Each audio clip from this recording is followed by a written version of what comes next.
This is Ivy Unleashed, a Gold Ivy production. Welcome back. Thanks for joining us. This is the Earth Day episode you've all been waiting for. We're wearing green. I'm wearing green. Brooke's wearing green. We're going green. We're really excited. And we have the perfect guest to talk everything Earth Day with us. Welcome back to Ivy Unleashed, Sonja Ecklund. Thank you so much for having me. You're welcome. Sonja's been on the podcast multiple times. You all love her. We love her. And like Andrea said, she's the perfect person to talk about why we need to care, because our health is impacted by the environment and vice versa. And we're really going to get into it. We're going to ask Sonja the questions we know all of y'all are wondering, because we're wondering too. And for those who are new and aren't familiar with Sonja, she is a national board certified health and wellness coach, a yoga teacher, a financial wellness professional, a low impact minimalist, a debt-free lifestyler, a houseplant enthusiast. Yes, she is.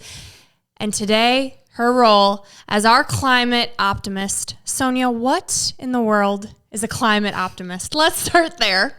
Yes, definitely. So climate optimism is a term that has been around for a little while now. And I think that what's really great about the term is that it contrasts a lot of the really negative, catastrophic thinking that's so easy to spiral into when we start thinking about a problem as big as climate change.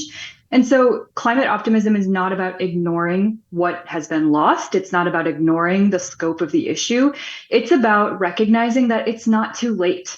It's not too late to help fix this problem. It's not too late to prevent things from getting worse. And it's really about recognizing that we are making progress. Those of us who are working actively on, improving climate change and really helping to slow down the negative effects of climate change are seeing progress. And it's really just a term that helps recognize that there is progress to be made and there is hope around this whole topic. I love that. I feel like optimism is great for any topic, right? And to know that your efforts are making a difference is so important. So like you said, you don't lose hope. I think that's a big reason why people avoid this topic, because they feel like, what's the point? What is my little tiny world, my little tiny house going to do to impact the entire world or the entire climate? So I really want to talk about that, right? Because we do make a difference. We do make a difference in what we do, how we act, the practices that we have. And so we definitely want to get into that. We're a health and wellness podcast. And so a big thing we want to talk about is how we, with our health, impact the environment and vice versa, which I know is a huge topic to cover. But when you think about that, Sonja, what's kind of the first thing that comes to mind on how the environment impacts our health and vice versa? So I think the first thing to acknowledge is that there is no separating those two things. We live here. This is our home. And there's a really powerful quote that says, we are both responsible for and the victims of our own pollution. And that is a really, really scary and sad sentence if you really stop and think about what that means. And what I think it means is that there's just this inextricable link between our emotional well-being, our mental well-being, our physical well-being, our financial well-being. Everything about who we are is linked to the health of the planet. And so I think it's important to acknowledge that we can be hopeful about this, but this is a terrifying problem, right? It is scary, it is catastrophic, and it is really frightening when you really start to think about this. And the reason why so many people shut down is because there is this link between what's happening with climate change and our emotional well-being. It becomes overwhelming, it becomes terrifying to really think about it and really understand the scope of the issue. But what I think that it means when something is so emotional and when there's so much emotion and so much tension surrounding an issue is that it means it matters, right? It means that it's worth fighting for. It means that it's not something we should give up on. It means that it's important. And so I think that when we think about the link between our own health and well-being and the health of the earth, the reason why it feels so big and so catastrophic is because it's totally connected. So let's dive into that even more, because I know with my healing journey, when I became familiar with different products, right, non-toxic living is this term that we see everywhere. And for me, it still is extremely important because I learned our skin is our biggest organ and what we're putting on our body. And then when you heat up food in plastic and the chemicals from that, right? So I became super aware of these products, this way of living is affecting my health. And that empowered me to do something in return that was also helping the earth. And it, like you said, it's all interconnected. So let's kind of talk our audience through really why they need to care, why this is so interconnected with our health and the earth.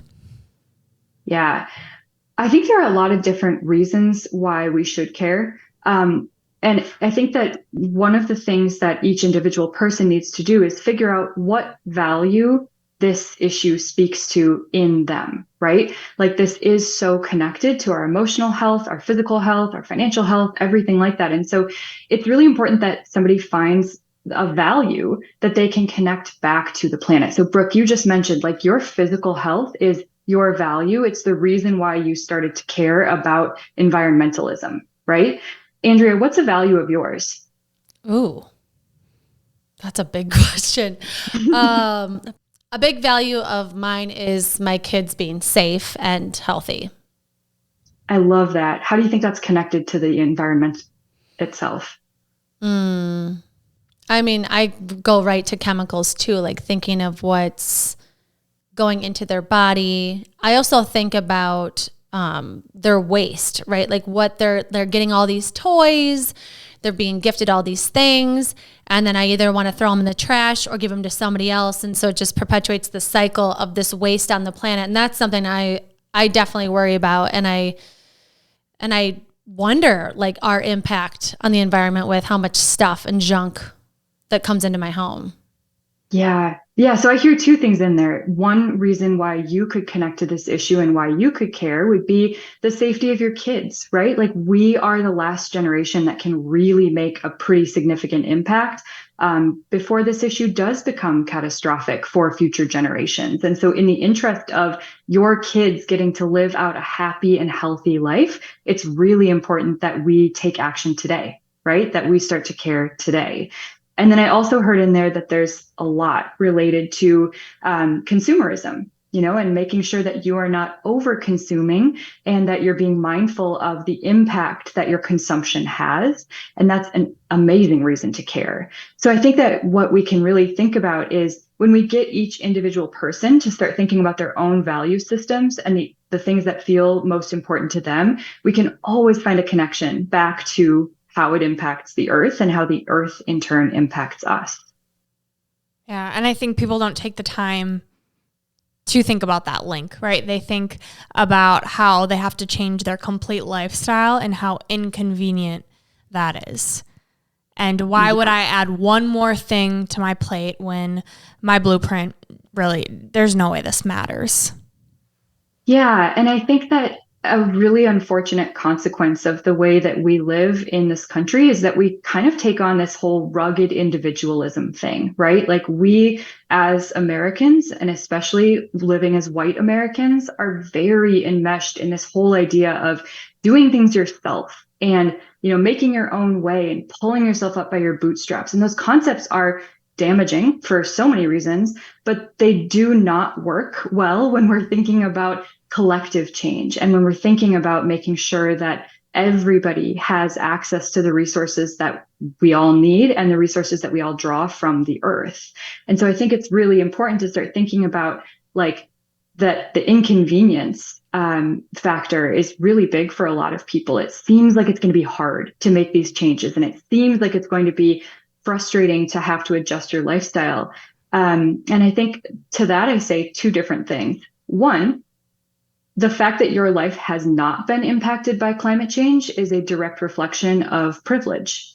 And that doesn't need to be a judgment. It's just a fact that if you actually can say that your lifestyle has not been impacted by climate change in the year 2023, you are incredibly privileged. And there are people all over the country and the planet that have been seeing and dealing firsthand with the destruction of our own choices for decades. And so That's the first thing I would say. And the second thing I would say is this is an opportunity to start to get really clear on understanding and recognizing how linked we all are as people, right? Regardless of race and socioeconomic status and age and anything else. We all need to care about this issue because each and every person on this planet calls this place home, right? And it's in our collective best interest to really start working together to ensure that we can continue to call this place home. Yeah, I love that you called out those that aren't affected by it as privilege. And I think until you're touched by it, you don't really understand the severity of it. You know, I think about my journey, and I didn't care about non-toxic products. I cared about what's cheap. I am a post-college kid, you know, and it wasn't until I had to heal myself that I had to educate myself. And I was touched by it. So for those that haven't been touched by it, which is probably a lot of us listening, will you just talk about some of the effects that people all over the world are seeing, just to kind of get a grasp on the severity of the issue? Yeah, for sure. So I think that, first of all, it's really important to acknowledge that I, as a cisgendered white woman, am talking about a burden that people of color have been carrying for a very, very long time. And so I think it's really important to just recognize that I'm not an expert on this topic. And I do think that while I am talking about this topic, part of my role is to make sure that I'm amplifying the voices of other people who have been doing this work for much longer than I have, as well as to raise awareness around the connection between environmental racism and injustice and climate change, because I think that that's new information for a lot of people, right? Like, a lot of people have started to access this movement through non-toxic living, or through like recognizing that maybe they don't want to expose themselves to certain environmental toxins. And that's amazing and wonderful. And it's connecting back to your value system and what's speaking to you at the time. But I do think it's important to just recognize that like lots of people have been victims of pollution and exposed to things that we would not want to be exposed to for many, many centuries. And a lot of those people are people of color. So I think that helping people recognize the way that different systems of oppression kind of connect to the climate crisis and how that continues to marginalize people of color is really important to recognize. And more directly in answer to your question, you know, a person's ability to engage in like a low impact lifestyle or choose to purchase like non-toxic products is largely contingent on something called social determinants of health. And the actual definition of that term are conditions in the places where people live, learn, work, and play that affect a wide range of health and quality of life risks and outcomes. So that's a definition that comes from the CDC. And basically, in more practical terms, it's like where you live, how safe your community is, what your economic situation looks like, how socially supported you are, the kind of like access to education you have, access to healthcare, access to respectful treatment within the healthcare system, safe drinking water, access to food, like all of these things contribute to both health inequities, but also contribute to the climate crisis. So those are some of the examples of things that people who have been more directly impacted by the climate crisis have probably experienced, right? Like access to safe drinking water is a great example of this. We see people even in affluent communities, like recently in Philadelphia, there was an incident that left the water unsafe to drink. We've seen this, of course, in Flint, Michigan, and in all kinds of places all across the country where people are, you know, not able to access something as simple as drinking water, right? And we also see people losing their communities, losing their homes, losing their schools because of catastrophic storms, right? And catastrophic storms have been happening forever, but we've seen an increase in the frequency and severity of weather systems since the climate crisis has gotten worse. And unfortunately, a lot of these things that we are talking about really do impact communities of color disproportionately to other places. Yeah, so I think that it's, again, just an important thing to really start to recognize the way in which each and every one of our privilege kind of connects back to this concept of climate change, climate justice, and then what can we do if we are fortunate enough to be in a place where our social determinants of health are not directly impacted by climate change and we're not victims of climate justice, then like, what can we do? How can we make sure that the impact we have is even greater because we have the ability to speak for people who might not be able to take the same kind of actions that we can take?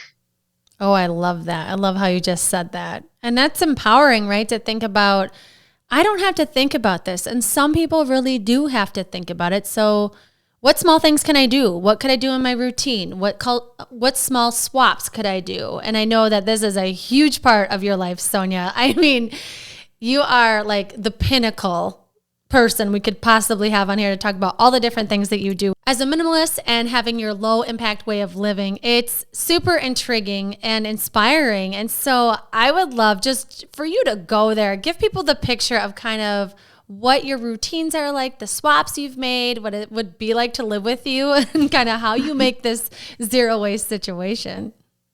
I love that you asked that question. And so, yeah, I really kind of got into this when I discovered the concept of minimalism. I discovered this idea of like living with less many years ago. And I was so intrigued by the concept because I'm the kind of person who is overwhelmed by messes. I do not do well if my space is not clean. I can't think straight if there are piles of papers in places, or if I know that there are like dirty dishes on my kitchen counter. I have to deal with them before I can be productive, before I can get stuff done, and before I really feel at ease and at peace. And so that way of being lent itself very well to this concept of minimalism. But I think that we hear that term minimalism and we think it's extreme, right? Like we see examples of people living with like 2 outfits and like, you know, nothing in their closets and nothing in their homes. And I kind of think about it as maybe living a little bit more consciously rather than minimally. So I do consider myself a fairly minimal person, but I consider myself even more so than that, a conscious consumer. So when I started really getting into this whole concept, I started thinking about how good it felt to me to get rid of stuff and to not be encumbered by physical possessions. But of course, there are things that I need, right? So what I started doing was as soon as I finished using something up, I started researching what could I replace this with that would be maybe a more non-toxic option, maybe a lower impact option, maybe a compostable option, or maybe an option that lasts forever that I don't need to replace. And I just had so much fun starting to work on this project and starting to change all of the things that I had. And I have taken it pretty far. And I have gotten to a place where I am just really, really kind of proud of the collection of things that I've like kind of cultivated and the different products that I'm using to ensure that the impact I have is as low as it can be. We hear this term zero waste a lot of the time, and I love that term. I love the idea and the intention behind it, but I think a lot of people get really freaked out by that. They get maybe kind of caught up in an all or nothing mindset when they hear the word zero. And so I prefer the term low impact. And really low impact and minimalism have gone hand in hand for me. Very cool. I bet your place looks so tidy. I just keep thinking of Marie Kondo. And I actually love her system. And like she had this show and everything. If you're not familiar, she really likes to take what she has, see if it sparks joy. And if it doesn't, you figure out a way to get rid of it. And so I'm curious with that. So let's say you go through your closet. You just moved. Congratulations. Mm-hmm. Thank you. Yeah. And thinking of, okay, I have clothes that I don't want to wear anymore. They don't spark joy, or, you know, I haven't worn them in the past 6 months. What do you do? Where do they go? Yes. So I am into this concept of mindful minimizing. And this is something that I've written about in my book that I think can be a really, really cool thing to do because it can help you get really clear on what your values are. I think when a lot of people start thinking about getting rid of stuff, they think like they get overwhelmed. And the easiest thing to do is just like throw everything away and start over, right? Or like get rid of everything, bring it all to Goodwill and just like begin again and try to do better next time. And this is where the mindful part comes into the conversation, because when you mindfully interact with all of your stuff and you mindfully minimize it, you're working towards discerning your values around your possessions. So you're working on discerning what's important to me to own. What do I need to have that's going to make me feel like me? And what do I want to, engage with and interact with? What feels worth cleaning up to me? What feels worth taking care of to me? And when you start to recognize that, you can start to kind of be a more conscious consumer and a more mindful person. And so when I am personally getting rid of stuff, what I love to do is create different kind of piles or categories or sections of things, which usually are like rehome, recycle, or use up, donate, kind of things like that. And then the smallest category is trash. I try really hard to focus on producing the smallest amount of trash as possible, but it is an inevitability in getting rid of stuff. But I think that you can start getting really creative about thinking like, who else could use this? Could I donate this somewhere? Could I rehome this to somebody? Is there a recycling program for this thing that maybe isn't in my curbside recycling, but is something that I can recycle as a specialty item? And when you start asking questions like that, you can get a lot more conscious about getting rid of stuff. And it's more fun, I think, than just like taking a bunch of stuff in a random box and dropping it off at Goodwill. So finding places in your area that pick up things that you think is more eco-friendly than dropping things off at Goodwill. Is that what I'm hearing you say? Yeah, that's a great question. So I think the most friendly thing you can possibly do is use what you have, right? If you have something, using it up and making good use of it until it's done really is the most environmentally conscious thing that you can do. The second most environmentally conscious thing you can do would be rehoming something. And so for this, I would love to encourage everybody who's not already in one to join a Buy Nothing group on Facebook. Are you guys in one of those? No. Never heard of her. Oh my Buy gosh. Nothing group. It sounds like a group I need to be in. I'm in the like garage sale groups in my area. So it's always like, ooh, that place is having a garage sale, or I put my stuff on there, or we like buy, sell, trade. Yeah. That kind of stuff. Yeah. Yeah. So super similar concept, but Buy Nothing is a gifting economy. And so what that means is that there's no exchange of money. There's no expectation of trading or exchanging. You can't do any of those things. And so what you can do in a Buy Nothing group is you can create an ask where you say, hey, I need this thing. Does anyone have it? You can give a gift where you can say, hey, I have this thing. Here are the details. Who wants it? And you can write gratitude, express gratitude for, the interactions you've had with your asks and with your gifts. And it is incredible what you can rehome in a Facebook Buy Nothing group. Like, I have surprised myself so many times by posting things on there and saying, like, does anyone have a use for this random thing? For example, I had a broken lampshade, and it was a large lampshade, probably 20 inches wide. And I was like, what on earth am I to do with this? I don't want to throw it away. I don't know how to recycle or upcycle this. And I'm not sure. So I posted a photo of it on there and said, does anyone have a use for this? And within like 20 minutes, someone responded and said that she could use it to protect a plant from rabbits in her yard. And I was like, cool, right? So things like that, where like there are people out there who are really creative with things and really looking for ways to upcycle or looking for ways to avoid buying things. And it's just incredible what you can get rid of and what kind of community you can cultivate when you connect with people through the power of just giving things away or asking for things that you need. That's awesome. What does upcycle mean? Ooh, it's like finding a new use for something. Okay. Like creating a new use for something that wasn't necessarily its originally intended use, but turning it into something even cooler, even better, and kind of working with what you have to make something new. I keep thinking of those like artsy people. They're like, ooh, I could make, like my friend Britt she's super environmentally friendly. She always takes things and makes them into something that you would never think, like pieces of bark she'll like put on her wall as like some type of artwork. It's really interesting. So that's very cool. I love that idea. Yeah. Yeah. So when you're thinking about being overwhelmed by your stuff, remember, that time old saying of like one person's trash is another person's treasure. That could not be more true. And so I think before you throw something away, consider if somebody could take it off your hands and do something creative with it. And also, Brooke, you mentioned like specialty recycling.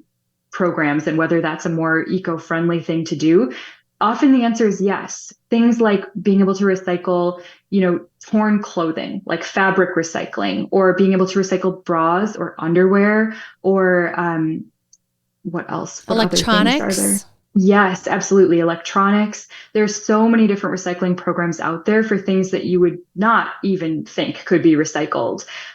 So if you're thinking of something and you're like, could this be recycled? A really great resource is TerraCycle. And if you Google TerraCycle and the name of whatever it is that you're trying to recycle, chances are that there is a way in which they can break those things down and turn it into something new, which often is a more environmentally friendly alternative to throwing things away. Another thing that's really cool about recycling programs is that a lot of electronic recycling programs employ people who are formerly incarcerated, and that's a challenging place to be if you're looking for a job, right? If you have a conviction on your record, it can be very, very difficult to find work following your sentence. And so being able to employ people and being able to recycle things that are hard to recycle and provide job opportunities for people who are formerly incarcerated is a really cool thing. And we're seeing that pop up with more and more recycling programs. That is so cool. And I'm sure everyone, maybe one person, I don't know. I didn't know that. I'm curious. I feel like a lot of people have the argument of, all the recycling, it goes to the same place anyways. Have you heard that argument? And what's your stance on that? Like that it all ends up in a landfill? Mm-hmm. I think some of it probably does. Unfortunately, I do think that there are times where that happens. And I think that the most common time that happens is when people don't recycle properly. So for example, if you are in a place like, say, the State Fair or Disney or an airport or like somewhere that's like a really highly trafficked area where people are throwing things away, maybe there's a recycling bin and a trash bin right next to each other, and someone doesn't know if the product can be recycled or not. And so they just toss it into the recycling, hoping that it can be. There's actually a name for this because it's such a common practice, and the name is wish cycling. And so I totally do that. It happens, and it's always based on good intention, right? It's always like you want the thing to be able to be recycled, so you toss it in the recycling hoping that it can be. But unfortunately, if you do that, sometimes the processing plants that sort recycling are not able to process certain things. Mm-hmm. And if too much gets in there that contaminates the batch, it means that they can't process it, they can't sort it. And so they have to throw it away in a landfill. And that's a bummer, right? And it's a bummer too, because it comes from a lack of education. Mm-hmm. It comes from a lack of people knowing what can and cannot be recycled. And so I think it's really important that we educate people on what can be recycled, mm-hmm. and how recycling works and what happens to things when they are recycled, as opposed to what happens to things when they are thrown in a landfill.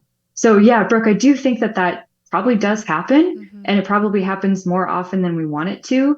And so that leads me to the thing that I think is really powerful about this entire concept, which is the concept of refusing.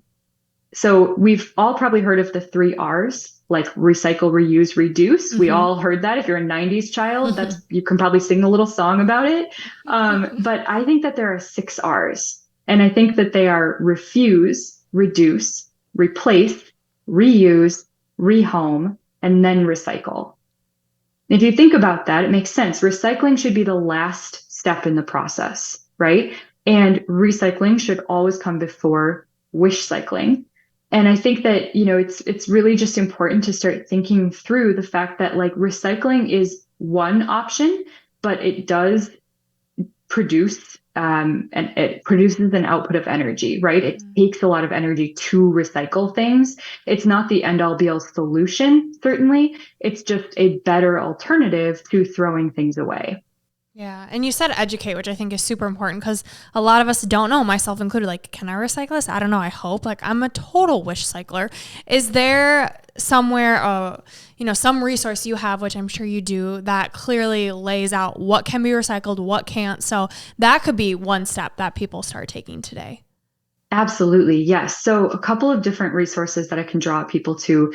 One is your city's municipality. So, if you Google the name of your city plus recycling rules, you're going to get typically like a one-page PDF that shows you what can be recycled. It will list on there like these types of plastics, numbers one, two, whatever can be recycled. And it will say things like whether juice cartons can be recycled or whether specific soup containers can be recycled. It will tell you what to do with aluminum versus steel versus all kinds of other things. So that's a really great resource, is just to Google the name of your city plus recycling guidelines. And typically there are some really good resources out there that will show you exactly what you can and cannot recycle. And it changes from city to city. And so it's really important to recognize that if you are in a place that maybe doesn't have the same kind of recycling infrastructure as the place where you live, it's important to be mindful of what that place does have access to, so that you're not wish cycling or aspirationally recycling in another city. Okay, and I want to circle back to those 6 R's. So you had rehome in there and refuse. What was the other one? So refuse, reduce, replace, reuse, rehome, recycle. Okay. Should we go through them? Yes. Okay. So refusing is about saying no to things. And this is really about the concept of like, if you never have it in your possession in the first place, then you don't have to figure out how to responsibly get rid of it. So examples of things that you can refuse would be things like plastic silverware. You don't have to take that when you get takeout, especially if you're getting takeout to eat at your house. You can ask for no plastic silverware. Things like receipts. More and more places are not printing receipts. A really common thing people don't know is that you cannot recycle receipts. They are coated in a plastic that means that they are not compatible with most recycling stations. And so it's really important to throw receipts away. And think about how many receipts we get. It's a bummer to think about how much trash that's going to create. So if you start refusing receipts, that's a powerful way to just reduce what you even have to be responsible for in the first place. Other things like toothbrushes and floss from the dentist. A lot of people don't end up making use of those things and kind of have a big pile of them sitting around. Things like freebies that you get from conferences, or, when someone tries to hand you a new pen or things like that, you can say no to those things. So getting really confident and comfortable refusing things in the first place can be a really helpful way to just initially start to reduce your impact. I love that. Less is more. Yes. As you mentioned earlier about the minimalistic life, I think it has such an effect on our mental health, of clutter, of things. And so to start going through these things, it's spring. Everyone's on their spring cleaning grind. And so to get rid of these things, but to do it in a way that makes you feel good, right? To repurpose, to rehome is such a beautiful idea of helping those in need. And you actually know who they're going to versus dropping them off at Goodwill. And if you start now and you slowly start, think about how tidy and clean your space can be. And that's a direct effect on our mental health. So I just want to circle that back to health. That's what I heard you say. Because for the longest time, I wanted a dopamine hit. I was swipe city, hit the Amazon button. And working on my health, I've learned it's not the right way. And less is more. So that's a beautiful transition into the second R, reduce. Reducing things like Amazon trips is a fantastic thing to focus on, right? Like, this is really about reducing or intentionally using less. So reducing the number of plastic bags that you use, or reducing the amount of paper that you write on, or reducing the consumption of meat that you eat, or the number of packages that you order, or the number of trips that you take to the store each week. Things like that kind of allow you to tread more lightly and reduce a little bit. That definitely ties in with the whole concept of being kind of mindfully minimalistic. Yeah, I'm curious what products, and I know you have them in your book, and we're totally going to get everyone to get this book because it's amazing. But what are some of those products that you have bought once that you will now have forever? Like, what are some of those swaps that you've made that you want to share with our listeners? I love this. Yes. So you are like guiding me perfectly through these 6 R's, because you just brought me to replace, there you go. Which is all about swapping high impact products with lower impact alternatives. So one of my favorite examples is my razor. I have this beautiful gold metal razor that is like a one and done lifelong razor. It cost me about $100 to buy the razor itself. And then it came with about 100 little blades, as well as a little tin that you put the blades in when the blades get dull. And those blades get dull after typically like 3 to 6 months. And then you just swap them for new blades. And at some point, I will have to buy a new set of 100 blades, but it's been, I don't know, 5 years, and I'm like a third of the way through. So that is absolutely one of my favorite swaps, one of my favorite replacements. I also think that toothpaste for me, that's been a really fun one, like reducing the amount of plastic in my toothbrushing routine has been really powerful. So I have swapped from a toothpaste product to a tab product. And so they're like little teeny tiny tabs that you bite down on, you get your toothbrush wet and you brush your teeth and they turn into toothpaste, but without the plastic packaging and without all of the things that, make paste. So swapping things like that has been super fun. And what's cool about it too is that as I've replaced these things, there's no trash, right? Like I bought the thing one time. It came in a cardboard box. I recycled the cardboard box. And then from there, it's just like, that's it. There is no packaging. There is no waste. There's no thing to deal with. Every few months, I refill the little glass jar of toothpaste tabs that I have. Or like I mentioned, every so often, I will replace the razor blade box that I have. And other than that, it's just like not a new thing that I'm bringing into my home. It's not something I need to shop for or think about. Those have been some of my favorite replacements. It's so fascinating. It's these things that we don't even know existed, but when you have someone in your circle, like Sonja, and we're so grateful that we have you, it can be, we can hear you say it and it doesn't feel so overwhelming, right? It's like, oh, duh, that makes sense. It's one less thing I have to worry about. Why wouldn't I do that? It's going to help my health. It's going to help the earth. And then I'm going to be an example for my kids and I'm going to help my kids get healthy. It's like a no-brainer. Mm-hmm. I love Absolutely. it. Yeah. What's the next R? The next R is reusing. So this is kind of back to that concept of upcycling or finding a new use for something. It's about giving a second life to something instead of throwing it away. So for example, like sometimes you buy pasta sauce in a jar and it's like a really nice jar. And at the end of the jar's life, you're like, I don't want to throw this away. I don't want to recycle this, but I don't know what else to do with it. And there are like lots of great things that you can do with jars, right? Especially if you transition to a lifestyle where you are reusing a lot of things or where a lot of the things that you're buying are coming from the bulk section and you actually need containers to fill with bulk goods. So, using objects and giving them a second life. And if you can't figure out a way to give them a second life, then rehoming them to someone else. So that's the next R, rehoming, which is all about making sure that the things that you get rid of are rehomed to the appropriate place. So whether that is a store like a Goodwill, or whether that's rehoming something to an individual person, it's making sure that the object is going to be used and loved and appreciated by somebody who needs it instead of just getting rid of it. And then last but not least is recycle. So all of these previous R's are all about diverting things from landfills, keeping things out of landfills, and keeping things ultimately out of recycling plants to reduce the burden that's placed on recycling plants. But recycling is a beautiful last resort for an object that has reached the end of its life cycle and can't be reused or rehomed or anything. And so then it's our responsibility to make sure that it gets sent off to the proper place, whether that's curbside recycling or whether that's organics recycling or whether that's recycling in a specialty program for a product that isn't going to be accepted by your local pickup. Beautiful. So you mentioned the razor and these products. Where do you find them? How do you know that it is legit? Because nowadays marketing is so great. And I feel like that's what I've run into with these products is it really expensive and it has good marketing, or is it legit?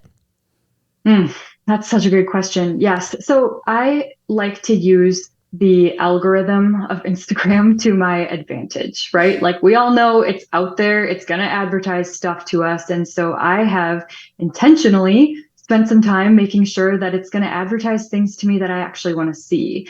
There are a lot of green products, like you mentioned, that are advertised as green or eco-friendly or non-toxic or whatever. that are just somebody selling something under the guise of it being good for the planet. Ultimately, we've got to be real here for a second. Producing anything new is not good for the planet. It doesn't matter how environmentally sustainable the product is. It's not good for anybody to be creating new things and using the Earth's resources to do that. But it is an inevitability of us being alive and needing things in order to live our lives, right? And so I think it's really important to make sure that you're watching out for buzzwords, that you're watching out to make sure that you're not a victim of greenwashing, which essentially refers to the idea of, sort of a play on brainwashing, on like convincing you that something is green or eco-friendly when like it's not. And so it is really hard, Brooke, to discern what is a good product and what is not a good product. I think that what I look for when I'm shopping for something new is a lot of times I find these things because Instagram suggests them to me, and there's nothing wrong with that. But it is important that you take it one step further and really vet the product. So one thing you could look for would be an impact statement. Is the company like planting a tree for every purchase, but they're also seriously contributing to deforestation? That's an example of greenwashing. Or is the product, something that they acknowledge, like this product is made in this way by these people who receive this kind of pay and work in these kinds of conditions, and to offset the emissions, we do X, Y, and Z. A lot of companies that are really doing this right will have some sort of impact statement or some sort of mission statement or value statement around how they are engaging with the planet.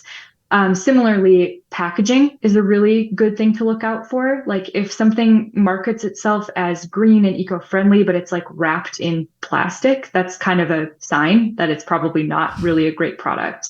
A lot of packaging is compostable these days, which is really, really cool to see. And so looking for products that are wrapped in compostable materials or reusable materials, or at the very least recyclable materials, is definitely a good thing to look out for.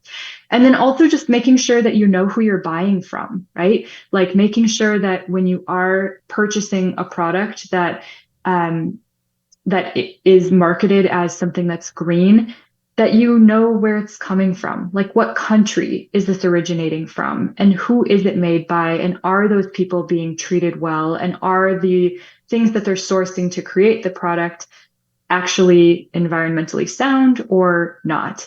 So it can be really overwhelming to start looking for these things. And so that's where I think like let the Instagram algorithm help you out. Go like a couple things and see what else comes up. One of my favorite resources, and really the only brand that I like feel very comfortable endorsing, is Blue Land.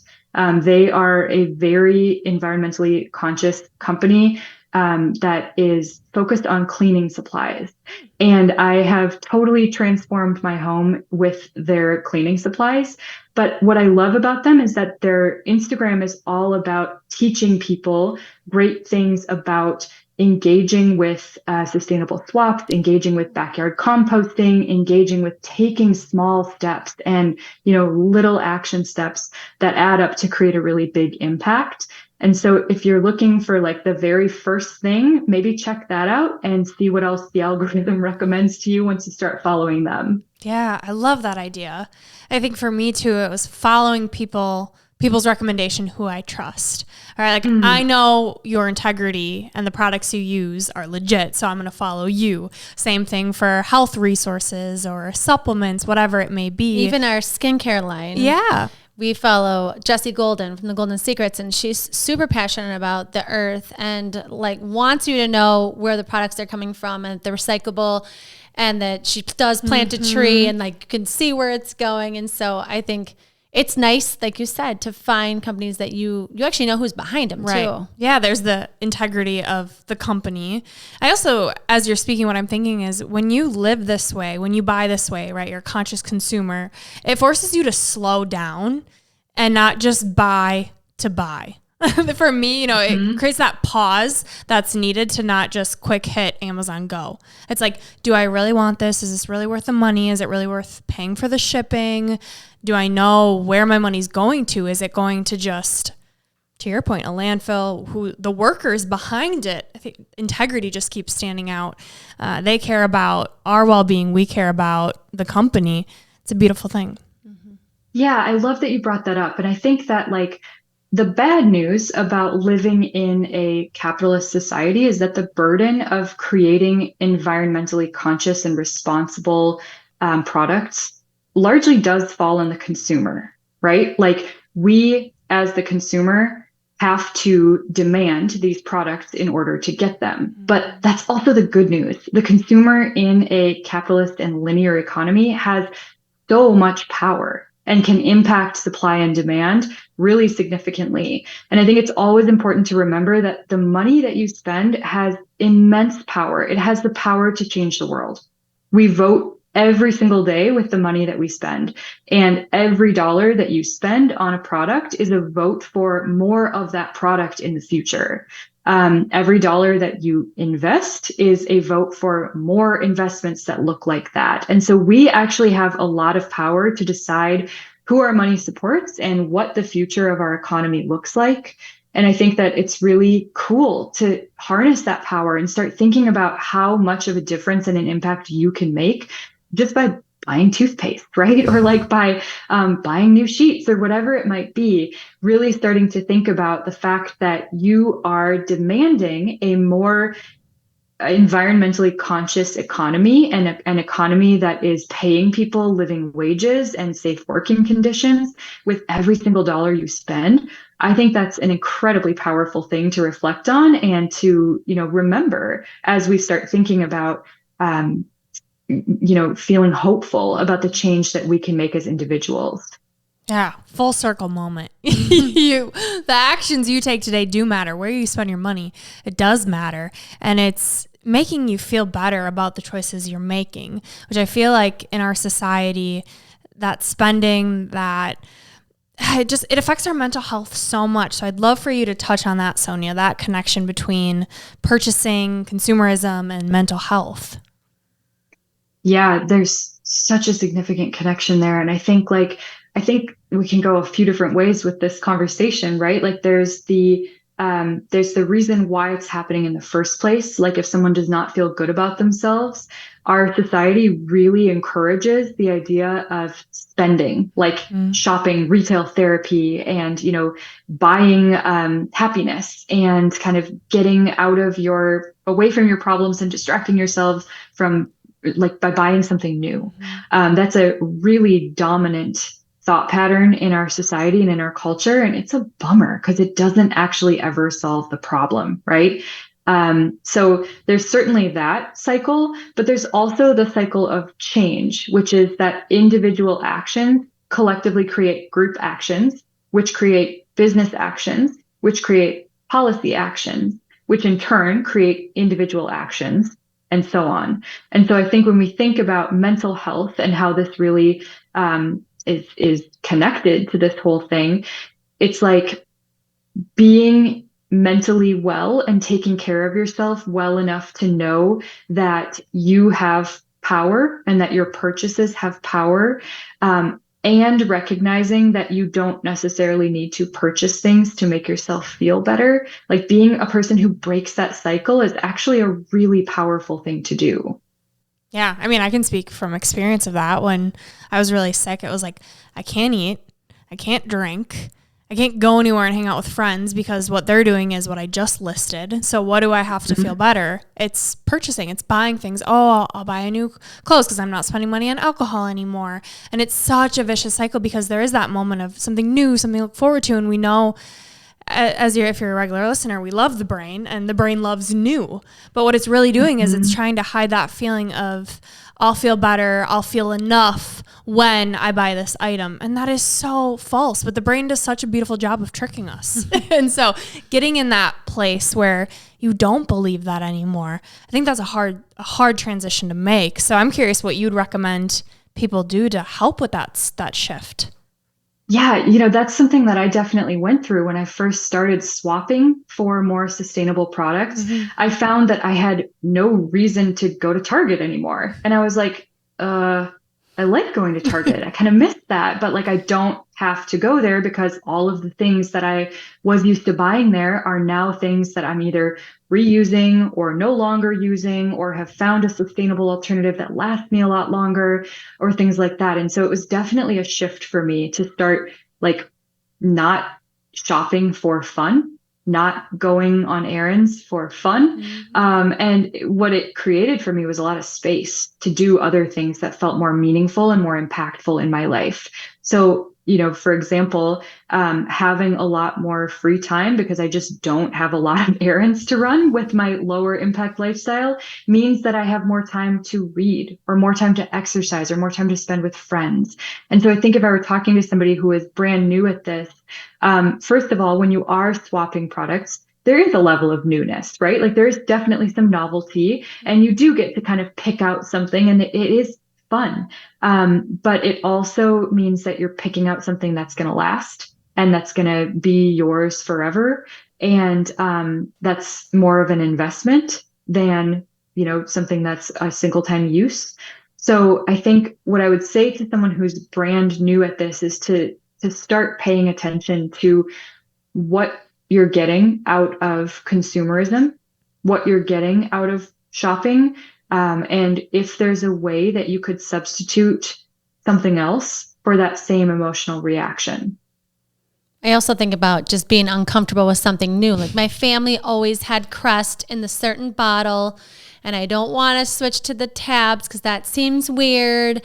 Will it get us clean? And so it's like all those little things that the newness sometimes is just like really uncomfortable. It's like, will I like it? Will it taste like I'm so used to this? My whole family does this. I'll be the black sheep, and so there's those feelings too of, weighing like what will the impact be? What will I create space for? And just giving it the opportunity to see what it could do for your life or the environment. That's a beautiful perspective, Andrea. I think that's such a good call out. And I also think it's worth mentioning that every person is absolutely allowed to say, I'm not changing this, right? Like you can absolutely decide that you will make 100 different swaps and change things about your lifestyle, but you're going to use Crest toothpaste till the end, right? Like if that's important to you and that speaks to your values and that feels comfortable to you, that's okay. I call that a sustainability threshold, like being really clear on where I draw the line and where I'm just like, I'm not going to do that. That's not for me. And I think it's important that we acknowledge that like, this does not have to be about making 1 million sacrifices that make your life feel awful, right? This is about figuring out ways to just tread a little bit more lightly, be a little bit more mindful, be a little bit more intentional, and produce less waste. Yeah. Something I keep thinking about too is the time piece, not having to run errands. As coaches, that's what we hear all day is I just wish I had more time. There's too many to-dos. And so if you could create a little more space for yourself, how else could you use that time? It's such a beautiful call out. I love that. And it's also saving money in the long run, which is what we all want too, especially with where the economy is right now. When I was looking at these products, when I first started swapping, I'm like, these are so expensive. I don't have this money. But then you realize, I'm going to have this a lot longer. What did I pay for being sick? What's the cost of my health?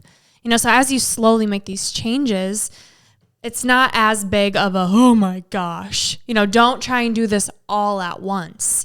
But I want to speak on the financial piece for a bit and hear your perspective on that, Sonja, of really how this does affect our financial well-being. Yeah, you just spoke to that so beautifully and calling out the fact that, the thing that you're buying might seem more expensive in the beginning. Like, I think people probably are a little bit like sticker shocked when they see $100 for a razor. But if that's the last razor you're buying and you're no longer having to go to Target and restock your razors every few months, you probably are going to come out ahead on that purchase in the end. So yes, the sticker shock can be significant in the beginning, but the other thing to consider is that oftentimes the things are more expensive because the people making it are being paid a fair wage, right? Or that they are socially responsible in the way that they are getting the resource from the planet, or that they are investing in certain technologies like solar or wind to power the production plants or things like that. So there is a little bit of that sticker shock that can come with purchasing things that are a little bit more sustainable, but oftentimes it pays off in spades in the long run. And that really goes back to that whole concept of like voting with your dollar. And what kind of world do you want to live in? And what kinds of things do you want to vote for? How can you use your purchasing power for good? To the question about financial wellness, I think this is another way in which environmentalism and our mental health are very, very linked together. One thing that I'm really passionate about when it comes to financial well-being is socially responsible investing, which is basically an investing strategy that helps to generate social change as well as financial returns. And so this is a values-based way of investing. A lot of investments are just, it's like you put your money into your retirement account. You don't think about where it's going. You have no idea what that money is being used for. But the money that you're investing is being used by other people to advance a specific agenda. And so wouldn't it be great if you knew what that agenda was and if you made sure that you agreed with it? So something that I'm really passionate about is making sure that people are aware of where their money is being invested. And you can do that on a website called fossilfreefunds.org, where you can check what your investments are in a bunch of different categories like fossil fuels and deforestation, but also things like tobacco, civilian firearms, the prison industrial complex, lots of different things like that. So being really clear on where your money is, what causes it's supporting, and where it's going can be a really cool way to kind of get more empowered around your own purchasing power and around what your own money is doing. And I think that, when you think about voting for the kind of world that you want to live in, it's really important to discern what your personal values are and then make sure that you're putting your money where your mouth is. I love that you called that out. So badass. I didn't even know that existed.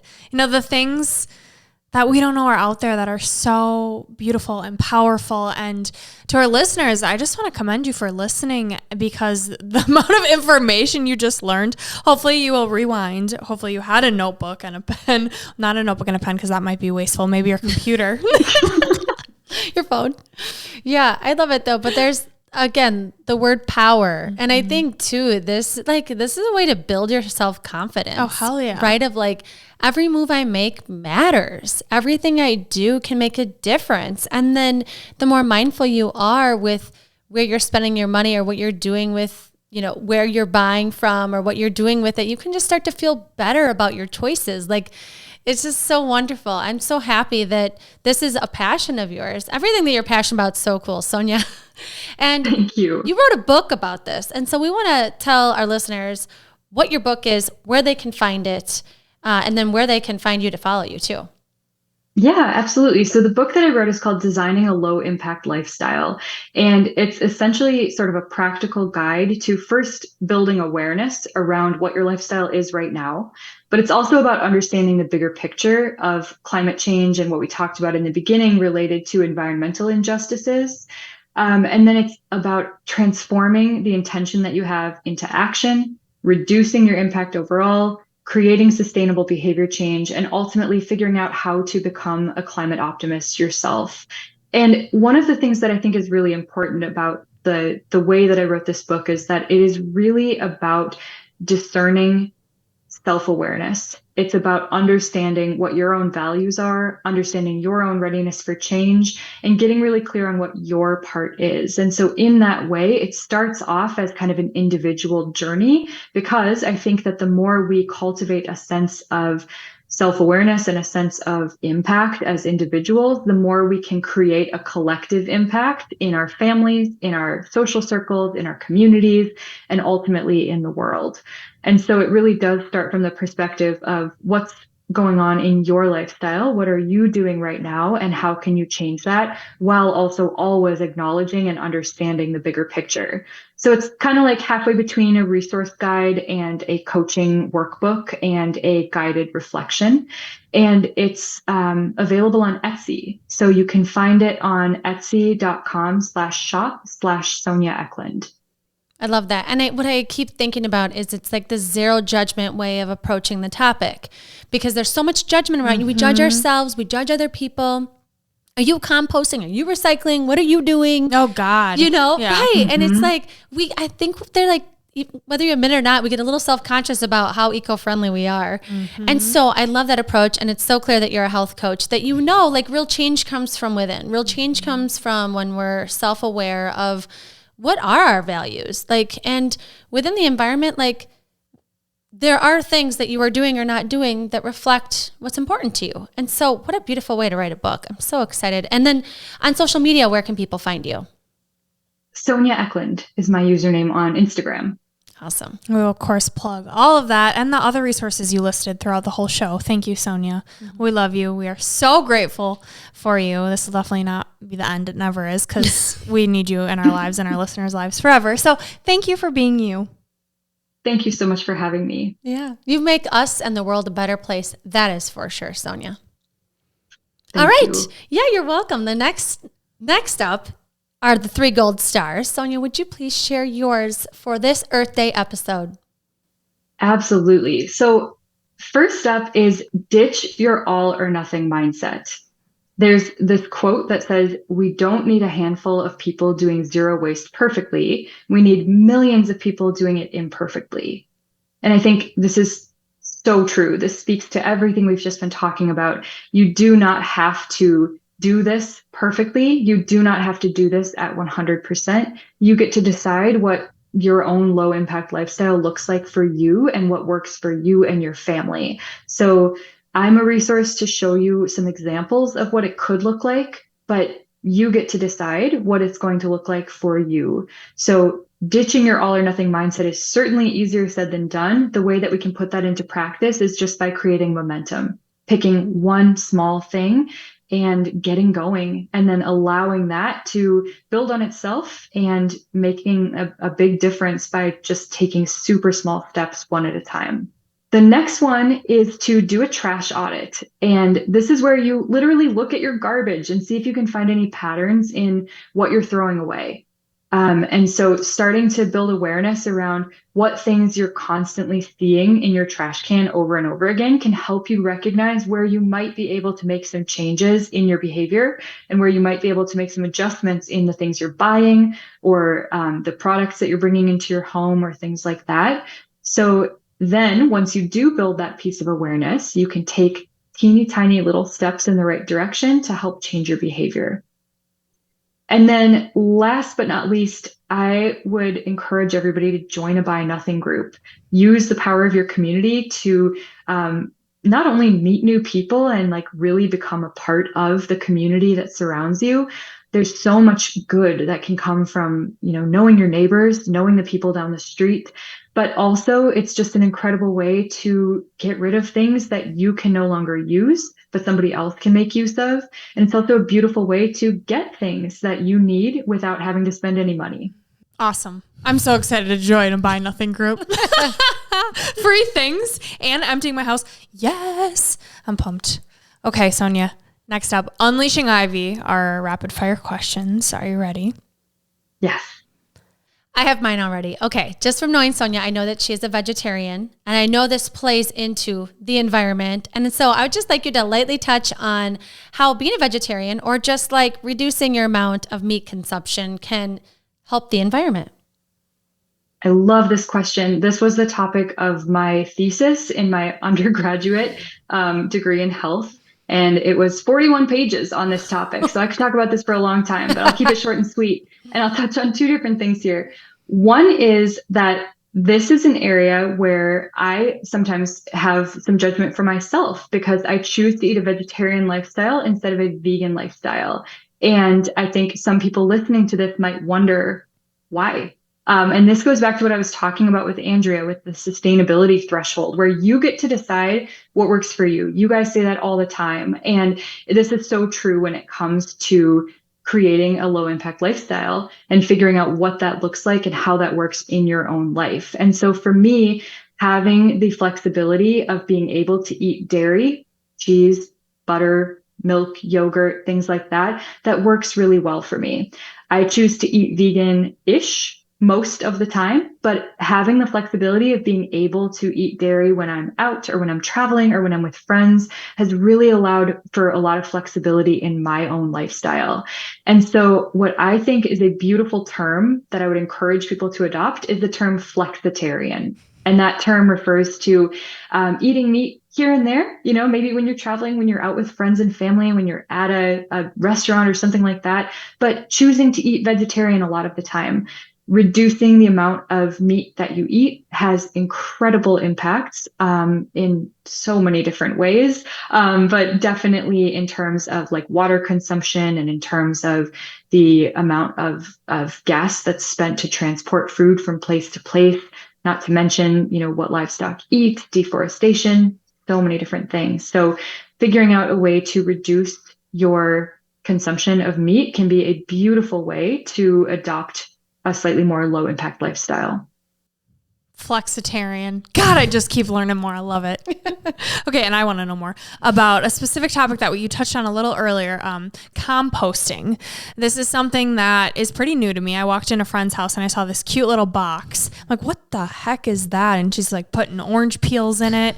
So what is it? Why do we need to care? And how do we get started with that?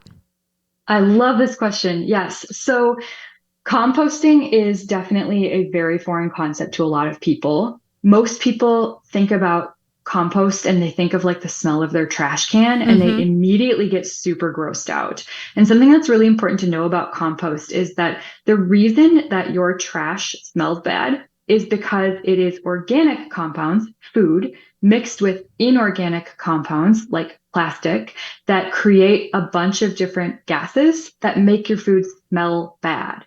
So compost by itself should not actually smell bad. If you just have a bin of organic matter, like orange peels, coffee grounds, eggshells, vegetable peels, things like that, just all by itself, it really shouldn't smell bad.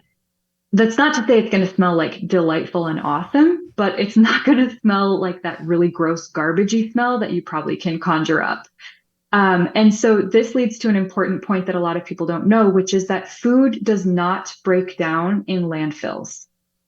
People think that throwing away an apple core or throwing away something that's marked as biodegradable is like no problem because it will break down in the landfill, but it won't. And the reason for that is because in order for food or organic matter to break down, it needs exposure to a certain amount of oxygen. If it doesn't have exposure to oxygen, it creates off gases like methane, which makes it smell really bad, and also which creates pretty serious greenhouse gas emissions that are not good for the planet. And so getting your organic matter separated from your inorganic matter is very, very important. Composting can look like a lot of different things. One thing is you can Google the name of your city plus organics recycling and see if your city has a program. A lot of cities around the US are starting to have industrial composting programs that work just the same way as your trash pickup and your recycling pickup. And if your city does not have that, sometimes it has drop-off locations. So you can keep your compost in your freezer in a compost bag and drive it to the compost drop-off location and put it there. Some farmers markets also have vendors who will buy compost from you or where you can drop it off and donate it because it's really, really wonderful when you can break compost down. It creates very nutrient-rich soil, which is excellent for people who are gardeners. And then last but not least, if none of those options are accessible to you, or if you're just like, I can't handle food, I don't want to do this, there are lots of countertop composting options. So if you type into Google countertop composting, you'll get lots of different options for things that essentially look like little ice buckets that sit on your counter. You push a button and it turns it into soil. What? Wow. Super cool. Yeah. Man, is your head just exploding with all the information you have about everything? No, because I take small steps. I don't do it all at once. How long have you been on this journey for? I think I've probably been on this journey for my whole life. I was fortunate to be raised in a vegetarian household. So I was born a vegetarian. My parents are vegetarians. My brothers are vegetarians. And so I think I've always had an awareness of food and the impact that food has on the planet from a very, very young age. I was also raised to really respect trees. And I think that's something that a lot of people don't ever think about.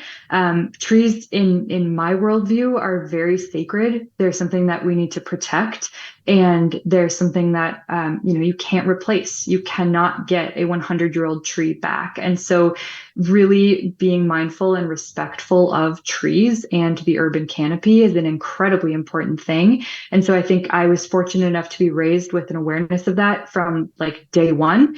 But I have been on this journey for a long time, and I continue to learn new things. I feel you. I get my mind blown every day by seeing new innovative products and new things that are out there. And by learning new stuff about this, there's just a whole world of information out there.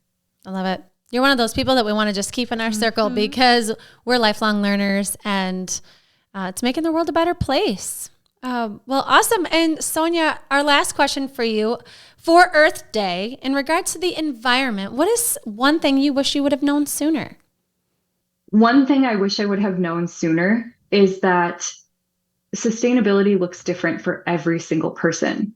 I think a lot of people look at me and they see that like I love lipstick and I love, not camping and I love nice things and like living in a pretty house and having a design aesthetic. And I think a lot of people can't understand how that fits in with being this person who like eats tofu and broccoli and loves trees. And I wish that I had known sooner that I and everybody else around me gets to define what my relationship with my low impact lifestyle looks like to me, and that it's not my place to judge what anybody else's lifestyle looks like for them. What a great answer. How empowering. Oh, I love it. And just one last piece of gold from you. Thank you before you share. Again, for all of this information. We cannot wait for our listeners to get your book, for us to be texting you every day for the next however many years as we make these changes. So thank you in advance. You're going to be our little environmentalist cheerleader. I will be. I will cheer you on every step of the way. And something that we'll make available to your listeners is a low impact checklist. So for people who are starting to really think about wanting to swap products out and wanting to start and don't necessarily know how to start, this is a really helpful checklist that can help you gain some awareness about what things can be swapped and what things you might want to consider swapping. So we'll make sure that that's available to your listeners for Earth Day. Yes. Awesome. Oh, thank you for that. All right. And last but not least, your piece of gold, Sonja, will you please share it? Yes. So this comes from Mary Heglar, who's a climate writer. And she says, you can either be overwhelmed by the complexity of the problem, or you can fall in love with the creativity of the solutions. This is Gold Ivy signing off. Listen to your truth and go chase your gold.